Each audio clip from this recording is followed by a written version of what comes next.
Welcome to Harmony and Improvisation with Dub Pierce, a podcast dedicated to helping musicians of all levels to play better music. Join us in these upcoming episodes as we explore the ins and outs of major diatonic harmony. Visit us at harmonyimprov.com. Follow us on Facebook, Instagram, and Twitter. Subscribe on YouTube and your favorite podcast platform. Partner with us at patreon.com/harmonyimprov. Welcome once again to Harmony and Improvisation. Thanks for joining us.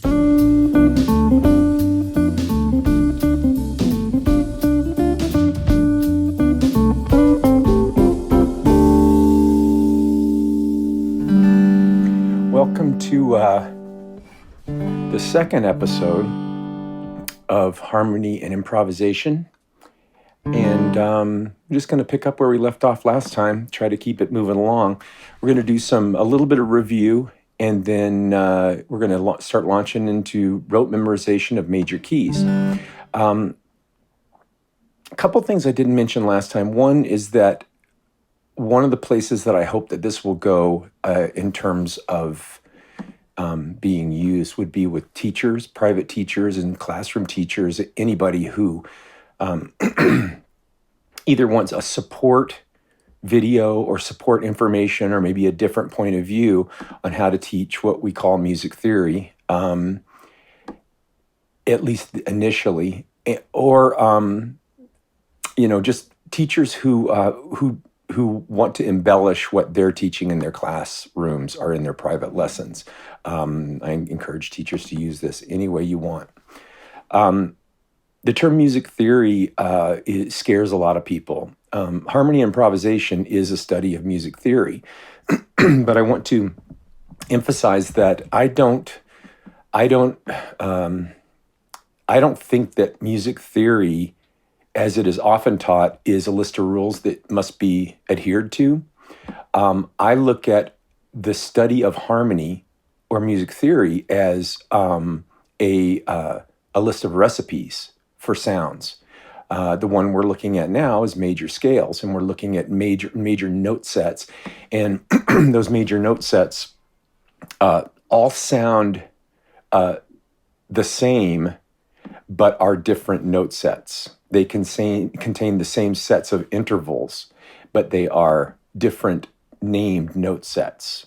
And those things exist in all of music, no matter what genre that you want to jump into or that you want to apply this to.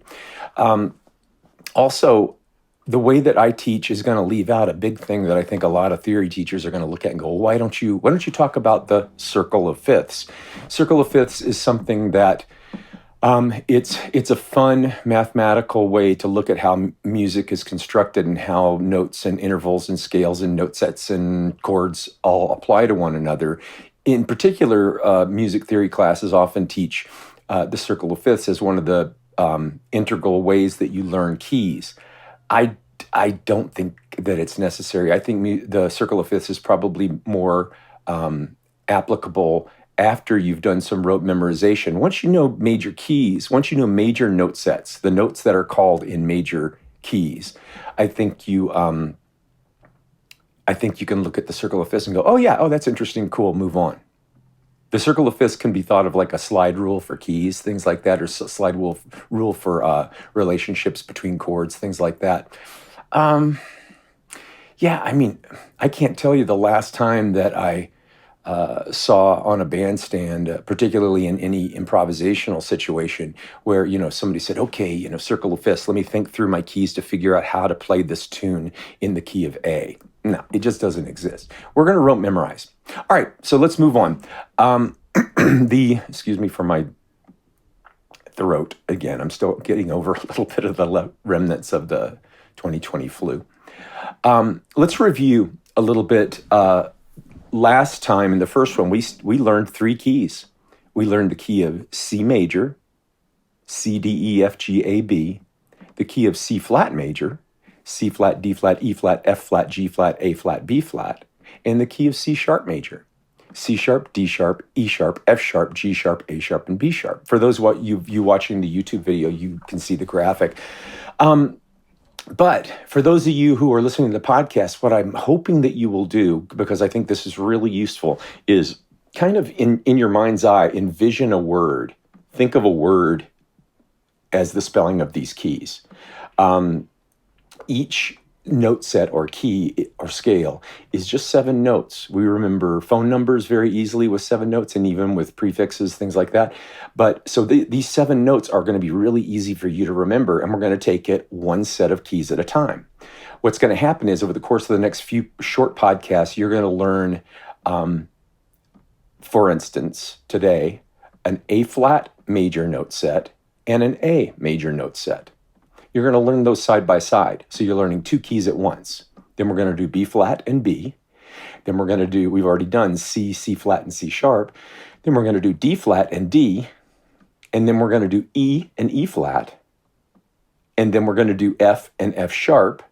And then we're going to do G and G flat. That will cover all relative major keys that you're going to ever run into for the most part.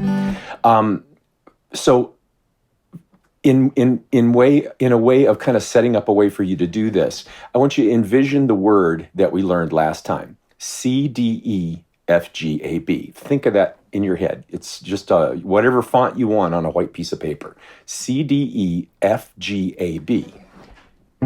C, D, E, F, G, A, B, C.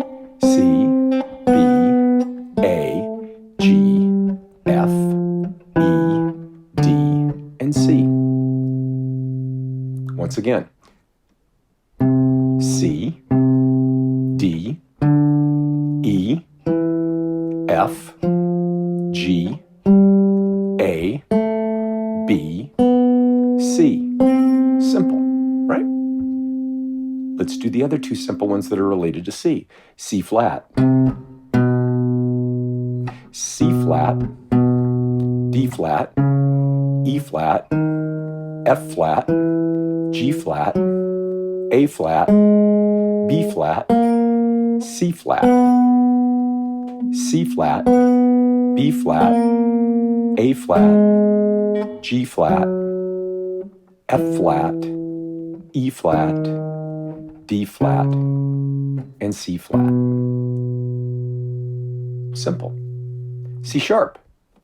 There's your C. C sharp. 1/2 step above C.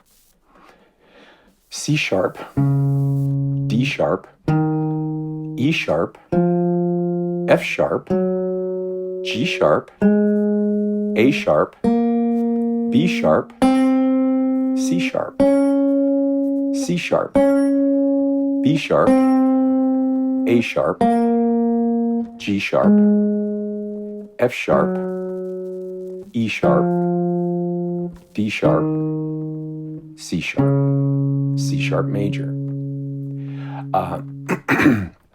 If we were learning how to read these keys, we would be concerned with key signatures, which on a musical stave, which is the 5-line thing, whether it's a treble clef or a bass clef, you see that you've got you would have, for C, you would have no sharps and no flats on the staff.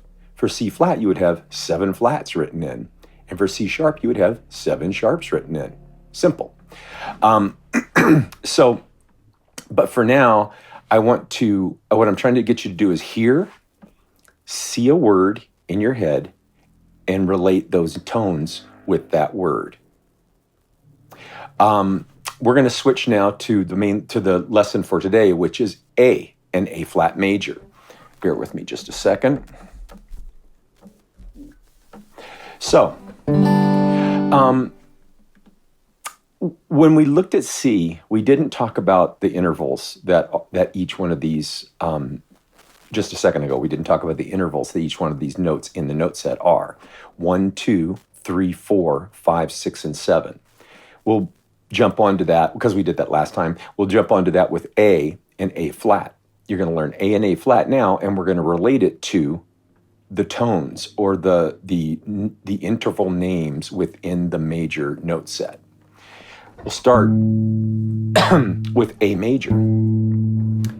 A, B, C sharp, D. Sorry about the airplane for those of you who are listening.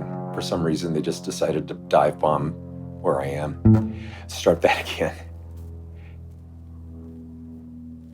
A, B, C sharp, D, E, F sharp, G sharp, A. Descending.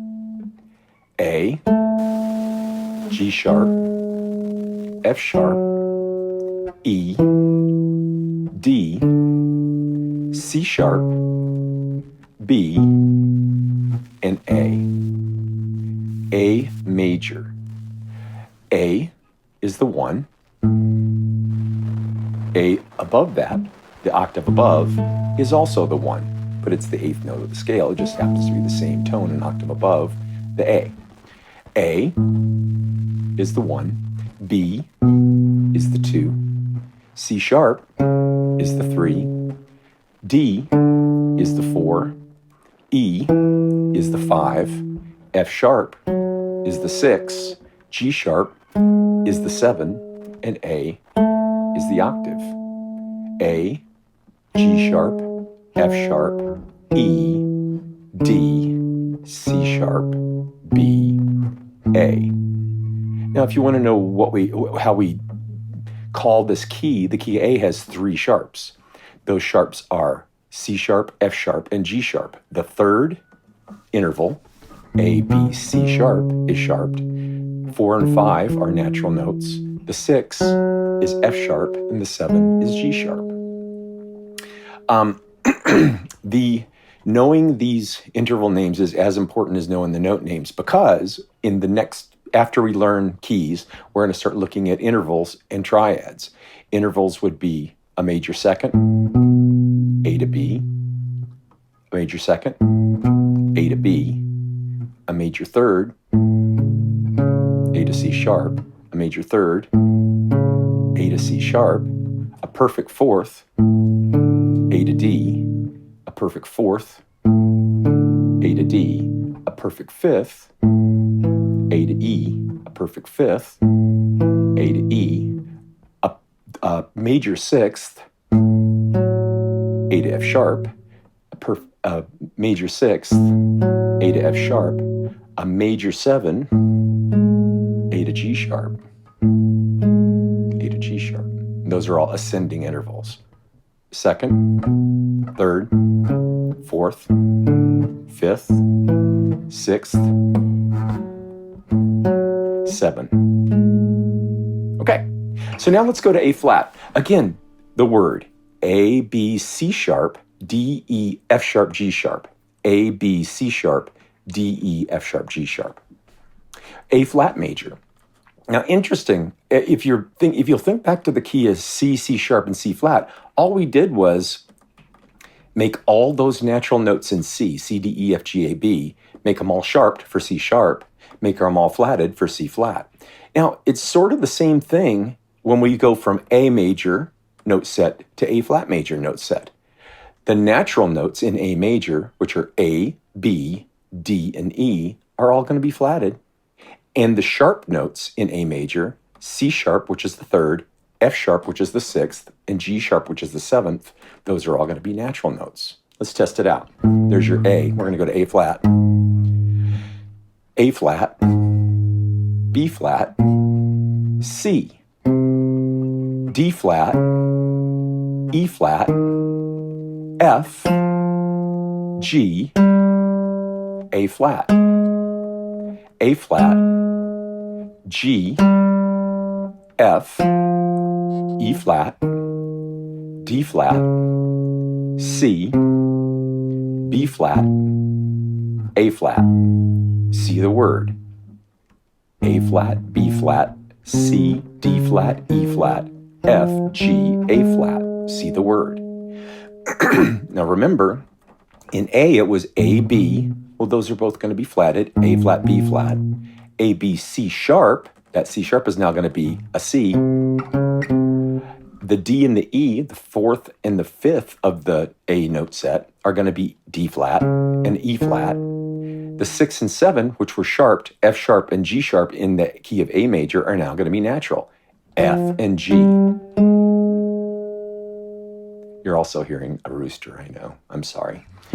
A, B, C sharp, D, E, F sharp, G sharp, A, G sharp, F sharp, E, D, C sharp, B, A flat, A flat, B flat, C, D flat, E flat, F, G, A flat, G, F, E flat, D flat, B flat, C, B flat, A flat. Let's do that descending again. A flat, G, F, E flat, D flat, C, B flat, A flat. So the A in A major becomes A flat. The B in A major becomes B flat. The C sharp in A major becomes C. The D flat in A major becomes D flat. The E in A major becomes E flat. The F sharp in A major becomes F. The G sharp in A major becomes G. Very simple way to learn two keys at once. Very, very easy to memorize. And if you think about it, we've done C and we've done A and A. We've done C, C sharp, D, C flat, A and A flat. We only have B, D, E, F, and G keys to go. Five more of these lessons that will get you there. We'll always review a little bit, but within a very short amount of time, you can learn 15 major note sets with no problem. What we're going to do with this is we're going to study intervals, triads, 4-note chords within each note set, and that's going to give you a real strong understanding of what's called diatonic theory or diatonic harmony. We're going to go in depth, and we're going to branch off a little bit here and there, and look at the 4 major chord types in triads and in 4-note chords, and you're going to see that those 4 major types of triads and 4-note chords exist in every major key that we're going to study. Very easy to do. All right, that's it. We'll leave it at that for now. And thank you for spending the time with me. We'll pick it up. Next time we'll do B major and B flat major. See you then.